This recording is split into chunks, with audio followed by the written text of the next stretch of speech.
मैं SN Singh SN Glory YouTube channel के online platform पे आपका हार्दिक स्वागत एवं अभिनंदन करता हूं। टेस्ट पेपर 1 का सॉल्यूशन जो उदिता कोचिंग बस्ती में इस हफ्ते संपन्न हुआ था, पहला टेस्ट पेपर, और एसएन ग्लोरी कोचिंग क्लासेज में जो पहला टेस्ट पेपर हुआ है उसका सॉल्यूशन हम यहाँ दे रहे हैं। आप लोग अपने पेपर का मिलान करिए और अगर कोई प्रश्न आपको लग रहा हो कि ये कठिन था तो उसका सलूशन किस प्रकार से होगा, आप उस पर चर्चा करिए, देखिए। आइए देखते हैं कि उस प्रकार के जो क्वेश्चन पूछे गए थे उसका सलूशन क्या होगा। अगर पहले क्वेश्चन की बात करें तो पहला क्वेश्चन पूछा गया था कि √2 है। एक ऑप्शन दिया हुआ था धन पूर्णांक, पूर्णांक संख्या, परिमेय संख्या, अपरिमेय संख्या। तो अगर हम इस पेपर की बात करें तो पेपर आपके पास होगा या नहीं होगा। तो अगर पेपर आपको प्राप्त करना है तो आप एसएन ग्लोरी यूट्यूब चैनल का जो एक व्हाट्सएप ग्रुप है उस व्हाट्सएप ग्रुप पे आके देख सकते हैं, जिसका नंबर है, व्हाट्सएप ग्रुप है, उस व्हाट्सएप ग्रुप में 9838003948। इस पे व्हाट्सएप करके आप इस पेपर को प्राप्त कर सकते हैं। 9838003948। इस पे आप व्हाट्सएप करिए, आपको पेपर उपलब्ध होगा, या एसएन ग्लोरी के फेसबुक पेज पे जा करके आप इस पेपर को प्राप्त कर सकते हैं। तो या तो व्हाट्सएप ग्रुप पे आप मैसेज भेज करके और या तो एसएन ग्लोरी फेसबुक पेज पर जा करके आप इस पेपर को प्राप्त कर सकते हैं। तो पहला क्वेश्चन है, पूछा गया था √2। जो पहला क्वेश्चन था वो पूछा गया था कि √2 ये क्या है। तो ऑप्शन दिया हुआ था कि धन पूर्णांक संख्या, धन पूर्णांक संख्या। दूसरा ऑप्शन दिया हुआ था पूर्णांक संख्या। तीसरा ऑप्शन दिया हुआ था परिमेय संख्या। और चौथा ऑप्शन दिया हुआ था अपरिमेय संख्या, अपरिमेय संख्या। तो अगर आप इसको मिलाएंगे तो देखेंगे कि √2 का जब हम मान निकालते हैं तो आपको एक चीज़ बताया गया था जब हम परिमेय अपरिमेय पढ़ा रहे थे कि √2 में जितनी पूर्ण वर्ग संख्याएं लिखी होंगी वो सब परिमेय संख्याएं होती हैं। और अगर पूर्ण वर्ग संख्या इसमें नहीं लिखा हुआ, जैसे √4, तो ये परिमेय संख्या होगा और एक पूर्णांक भी होगा। लेकिन जब √2 का मान हम निकालेंगे तो इसका कोई एग्जैक्ट मान नहीं निकलेगा। तो एग्जैक्ट मान ना निकलने के कारण ही यह जो होगा एक अपरिमेय संख्या हो जाएगी। अगर हम दूसरे क्वेश्चन की बात करें तो दूसरा क्वेश्चन पूछा गया था कि शून्य है, शून्य है। ऑप्शन दिया हुआ था कि एक प्राकृतिक संख्या है, फिर दिया हुआ था पूर्णांक संख्या है, फिर दिया हुआ था धनात्मक पूर्णांक है, और फिर दिया हुआ था कि ऋणात्मक पूर्णांक है, ऋणात्मक पूर्णांक है। 4 ऑप्शन दिए हुए थे कि शून्य क्या है, प्राकृतिक संख्या है, तो प्राकृतिक संख्या तो है नहीं, ये ऑप्शन सही नहीं है क्योंकि प्राकृतिक संख्या 1 से शुरू होती है। अगर हम पूर्णांक की बात करें तो शून्य एक पूर्णांक है, धन पूर्णांक, ऋण पूर्णांक और शून्य ये सब क्या होते हैं, सब पूर्णांक होते हैं। धनात्मक में भी नहीं है और ऋणात्मक में भी नहीं है, इसका मतलब शून्य एक पूर्णांक संख्या है। अगर हम तीसरे क्वेश्चन की बात करें तो तीसरा क्वेश्चन पूछा गया था कि 50 से कम, 50 से कम सभी जो अभाज्य संख्याएं हैं, 50 से कम सभी अभाज्य संख्याएं, अभाज्य संख्याओं का योगफल, का योगफल। तो आपको जब हम अभाज्य संख्याएं बता रहे थे तो हमने वहां बताया हुआ था कि आप एक फार्मूला याद करिए कि 44, 22, 32, 23, 21 1 से 50 तक की जो 5 लाइन है यही है, 1 से 50 तक की 5 लाइन यही है। शुरुआत अगर हम करें तो हम कहेंगे कि 2 3 5 7 11 13 17 19 23, उसके बाद 29, उसके बाद 31 37, फिर 41 43 और 41 43 47, यही संख्याएं हैं। अगर इसको हम जोड़ें तो ये पहली लाइन 7 5 12 3 15 2 17 आएगा, ये 9 7 16 16 3 19 1 20 के 0 हासिल 2 2 1 3 1 4 1 5 1 6, यहाँ 60 आ गया। यहाँ अगर हम जोड़ेंगे तो 29 और 23 9 3 12 और 2 2 4 1 5 आ गया, और यहाँ जोड़ेंगे तो 7 1 8 और 3 3 6 आ गया, और यहाँ जोड़ेंगे तो 7 3 10 11 5 4 9 और 4 13, इसी को जोड़ लीजिए 7 2 9 9 1 10 8 18 के 8 हासिल 1 1 1 2 2 6 8 8 5 13 13 और 6 19 1 20 और 2 22 के 2 हासिल 2 और 2 1 3 328, यानी इसमें जो सी ऑप्शन था वह आपका सही है 328, सी ऑप्शन इसका करेक्ट था। तो ये था तीसरा क्वेश्चन। अगर हम चौथे क्वेश्चन की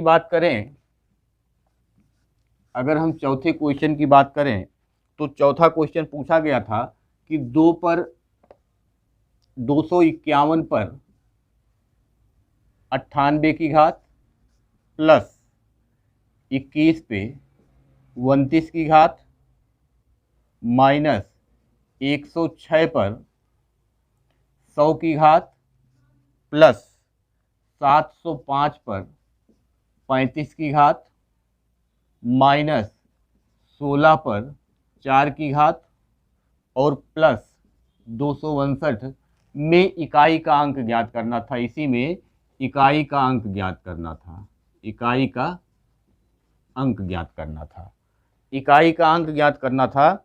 तो हम यहाँ कहेंगे 1 पर चाहे जितनी बड़ी घात तो 1 रहेगा, 1 पर चाहे जितनी बड़ी घात 1 रहेगा, 6 पर चाहे जितनी बड़ी घात 6 रहेगा, 5 पर चाहे जितनी बड़ी घात 5 रहेगा, 6 पर चाहे जितनी बड़ी घात 6 रहेगा, और लास्ट में यहाँ 9 आ गया। अब हम प्लस को एक साथ लेंगे तो 1 + 1 + 5 और +9 -6 तो ये हो जाएगा 2 5 7 7 9 16 और 16 - 12, और उत्तर हमारा आ जाएगा यहाँ 4, जो आपके ऑप्शन में था बी, यानी यहाँ बी ऑप्शन सही है। उसके बाद पांचवा जो क्वेश्चन था, पूछा गया था कि प्रथम 20 विषम संख्याओं का योगफल, तो यानी कि 1 + 3 + 5 और 20 विषम संख्या हमको मिलेगा 39 पे जाकर के, 39 पे जाकर के हमको 20 विषम संख्या मिलेगा।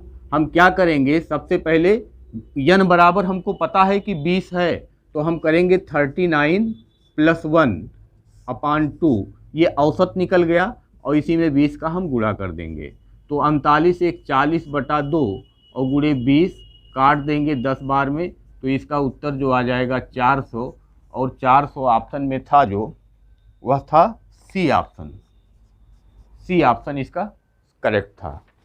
उसके बाद हम देखेंगे छठवें क्वेश्चन को।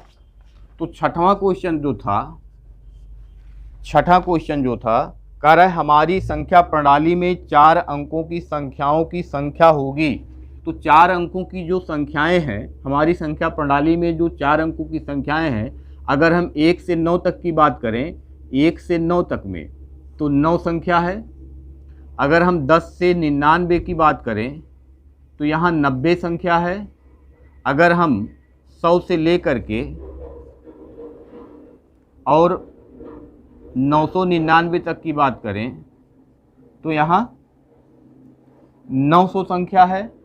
और अगर हम 1000 से लेकर के और 9999 तक की बात करें तो यहाँ 9000 संख्या है। पूछा गया था 4 अंकों की संख्याओं की संख्या, तो हमारा उत्तर हो जाएगा 9000 और सही ऑप्शन हो जाएगा इसका सी। उसके बाद जो छठा क्वेश्चन है, 7वां क्वेश्चन था कि यदि n एक प्राकृतिक संख्या है, यदि n एक प्राकृतिक संख्या है तो अंडर रूट n जो होगा वो क्या होगा।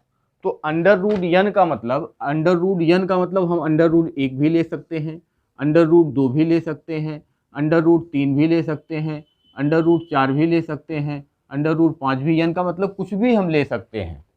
अगर हम अंडर रूट 1 का मान निकालेंगे तो ये संख्या जो आएगी वो क्या होगी, ये होगी अपरिमेय,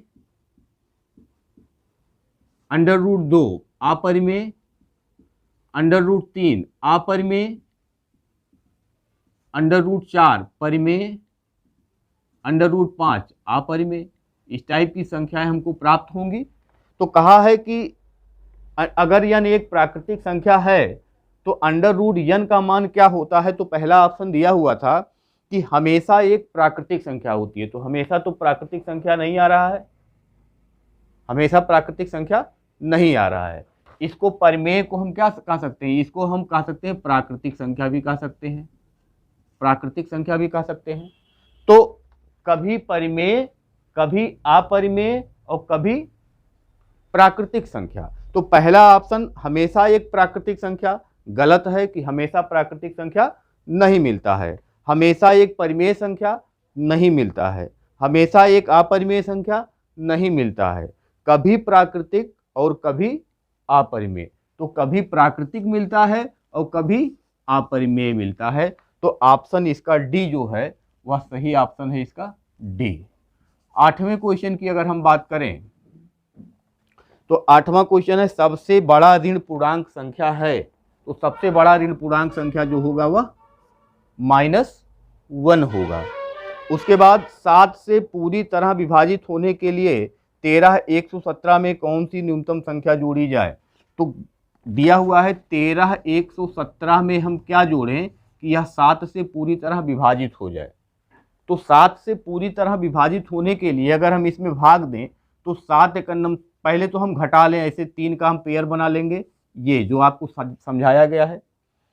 तो 17 में से 13 गया 4, यानी ये हो जाएगा 104 हो जाएगा बटा 7, भाग दे लीजिए। तो 7 एकन्नम 7, 3 बचेगा 34 और 7 चौक 28 और 6 34, यानी कि अगर हम इसमें क्या जोड़ दें, 6 तो हमारे पास बचा हुआ है, लेकिन अगर एक और जोड़ देते तो 35, 7 5 35 से कट जाता। तो हमारा ऑप्शन नंबर सही होगा इनमें से कोई नहीं, क्योंकि ऑप्शन में दिया हुआ है 4 7 8 और इनमें से कोई नहीं। तो हमारा उत्तर जो आ रहा था 1 आ रहा था, तो इनमें से कोई नहीं, यानी ये डी ऑप्शन इसका करेक्ट होगा।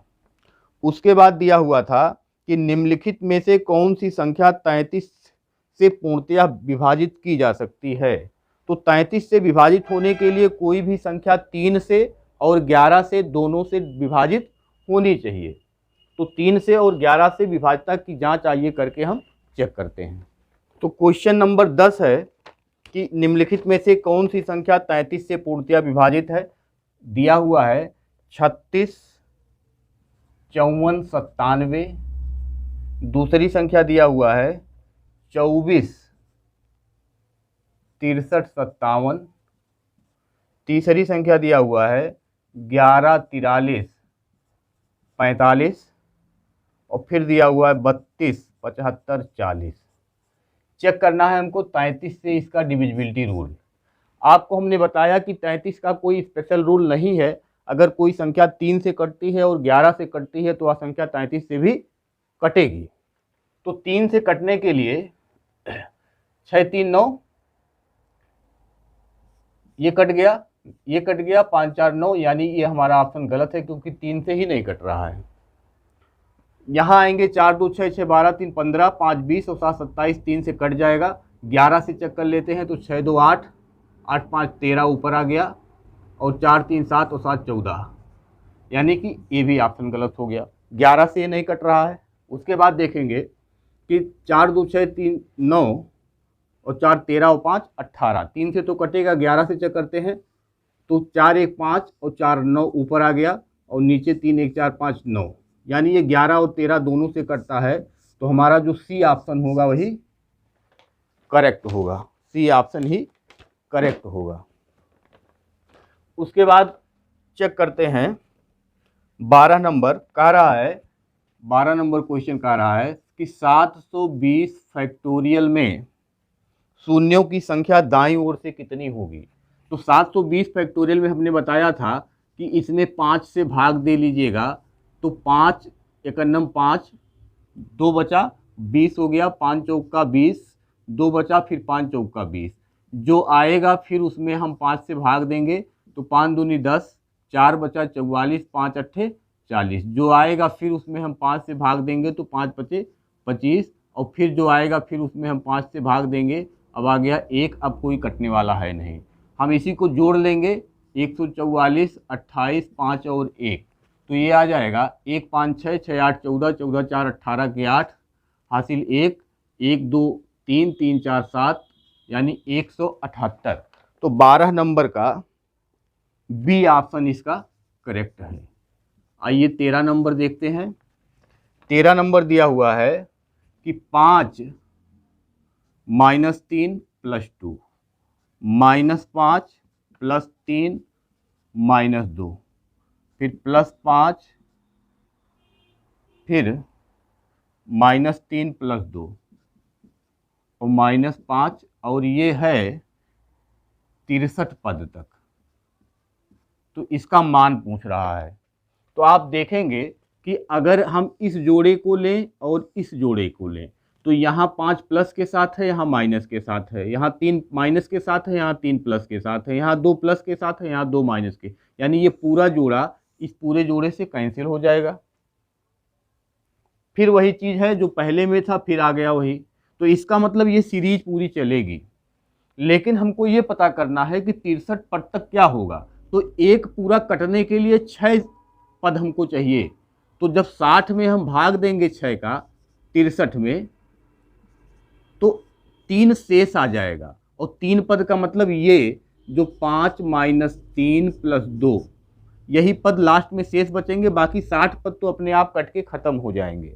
और इसको हम देखेंगे कि 5 2 7 हो गया प्लस के साथ, और इसमें से 3 घटाएंगे तो आ जाएगा 4, और इसमें जो ऑप्शन सही होगा 13 नंबर में वो बी ऑप्शन सही होगा, बी सही हो गया।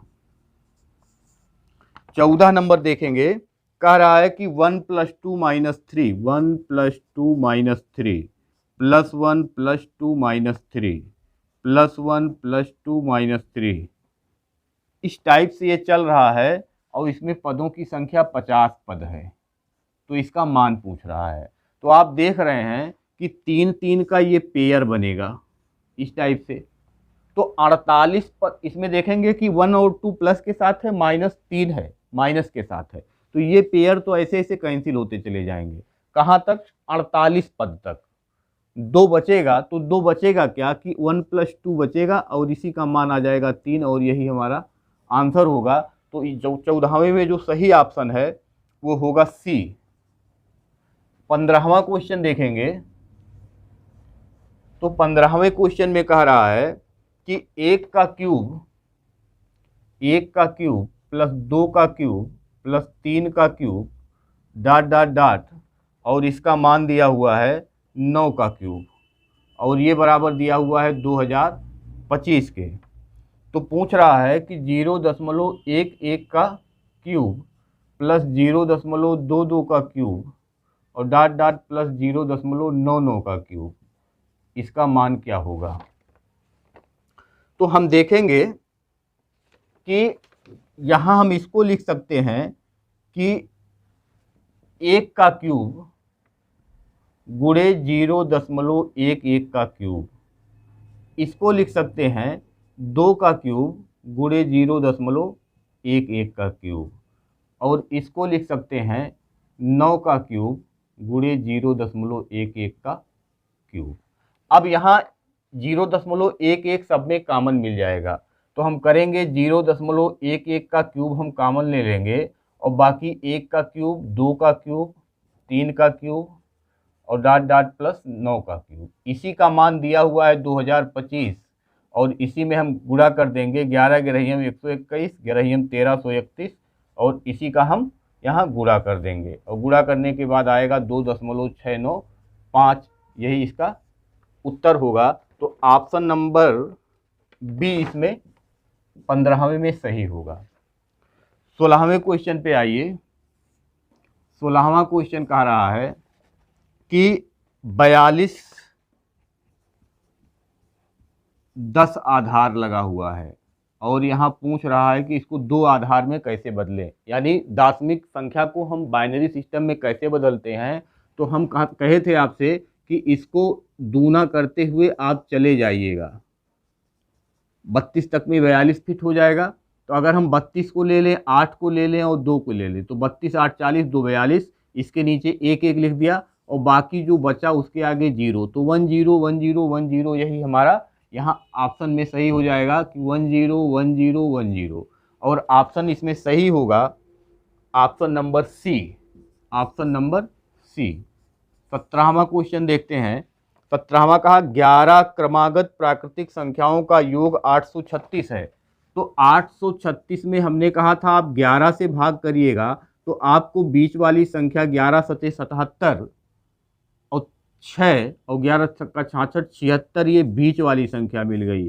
तो 11 संख्या है तो आपसे जो पूछ रहा है वो सबसे बड़ी संख्या का वर्गमूल पूछ रहा है। तो 5 संख्या इधर होगा, 5 संख्या इधर होगा, तो 77 78 79 80 81, यही 81 सबसे बड़ी संख्या है और इसका वर्गमूल 9 होगा। तो जो इसका ऑप्शन सही होगा वो होगा सी ऑप्शन। 17वां का सी ऑप्शन एकदम करेक्ट है। 18वां क्वेश्चन देखिएगा। क्रमागत 2 विषम संख्याओं का गुणनफल 33 63 है। 33 63 तो कह रहा है कि दोनों संख्याओं का योगफल बताइए।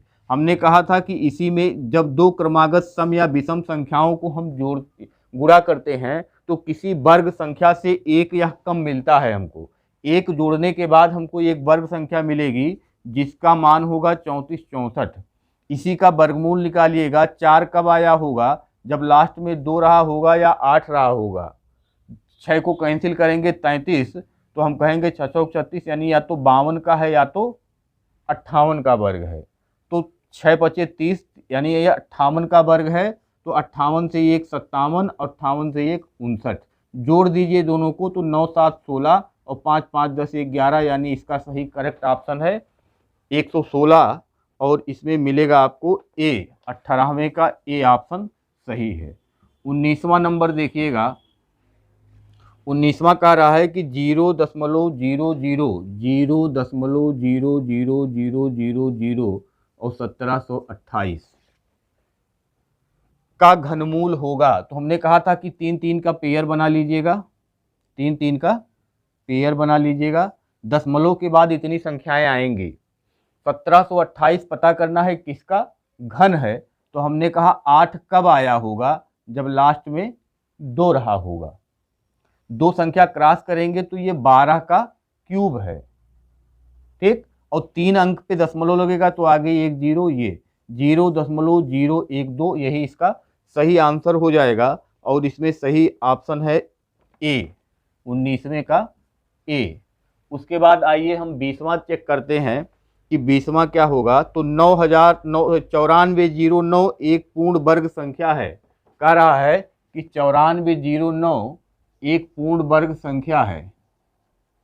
तो ये पूर्ण वर्ग संख्या है तो वर्गमूल के, तो इसका वर्गमूल हम निकालेंगे तो लास्ट में या तो 3 रहा होगा या तो 7 रहा होगा। 0 हटाएंगे 94 आएगा। 9 9 81, यानी या तो 93 का है या तो 97 का है। 97 10 9 90 बड़ा है तो 97 का ये वर्ग हो गया। तो कह रहा है उसके अंकों का योगफल जो होगा, तो 9 7 जोड़ेंगे 16 होगा और 16 का वर्गमूल 4 होगा। यही ऑप्शन हमारा सही होगा। तो 20 नंबर में सी ऑप्शन, 20 नंबर में सी ऑप्शन सही है। उसके बाद 21 नंबर देखेंगे। 21 नंबर देखिए। 21 नंबर का जो क्वेश्चन है उसको अगर देखें तो 5754 पे फैक्टोरियल लगा हुआ है, 5754 पे फैक्टोरियल लगा हुआ है। इस पे घात दिया हुआ है 2704, ये भी फैक्टोरियल लगा हुआ है। तो हमने आपको बताया था कि अगर 5 से लेकर के उससे बड़ी किसी संख्या का अगर फैक्टोरियल हमको निकालना होगा तो लास्ट में जो डिजिट मिलेगा उसमें शून्य ही आएगा। तो यहाँ ये शून्य हो गया, और शून्य पे चाहे जितनी बड़ी घात लगी होगी तो इसका आंसर भी शून्य ही आएगा। तो इसमें ऑप्शन सही होगा सी ऑप्शन। 22 नंबर देखेंगे तो 22 नंबर में देखेंगे लिखा हुआ है कि 75 43 फैक्टोरियल 43 12 फैक्टोरियल।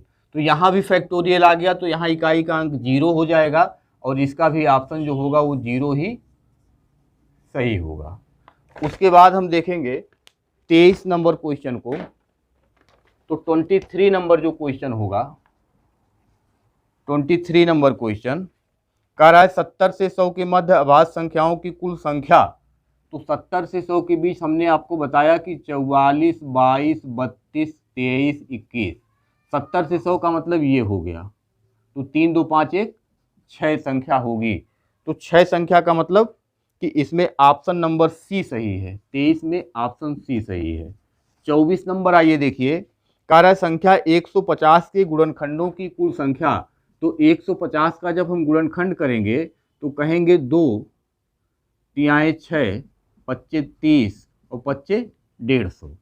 तो हो गया 2 पर 1 की घात, 3 पर 1 की घात, 5 पर 2 की घात। घातों में हम एक एक जोड़ करके और इसका आपस में गुणा करेंगे तो 2 गुणे 2 गुणे 3, 2 दूनी 4 तियाँ 12, यानी कुल गुणनखंडों की संख्या 12 है, जो 24 नंबर क्वेश्चन में ए ऑप्शन इसका करेक्ट है। 25 नंबर क्वेश्चन देखिएगा, तो 25 नंबर क्वेश्चन कह रहा है कि यदि सभी प्राकृतिक संख्याओं का गुणा किया जाए तो गुणनफल में इकाई का अंक क्या होगा। तो अगर सभी प्राकृतिक संख्याओं का हम इस प्रकार से गुणा करें कंटिन्यू, तो होगा क्या, 1 दूना 2, 2 तिहाई 6, 6 चौक 24, 24 25 120। अब जब यहाँ 0 हमको मिल गया तो 0 का गुणा हम चाहे जितनी बार करेंगे तो वह 0 ही आएगा, यानी हमारा ऑप्शन सही होगा 0, और ऑप्शन नंबर ये होगा ए। तो ये था जो इस हफ्ते टेस्ट आयोजित किया गया था उत्तर कोचिंग बस्ती में, यूपी टीईटी, सीटीईटी और सुपर टीईटी के क्लास में। उसके अलावा SN Glory coaching classes Rudhauli में जो आयोजित हुआ था उसका ये सलूशन है। आप अपने पेपर को लेकर के मिलाइए और देखिए कि आप किस प्रकार से प्रश्नों को हल किए थे और उसका सही सलूशन क्या है, आपके कितने प्रश्न सही हैं और कितने गलत हैं। आज के लिए इतना ही, धन्यवाद।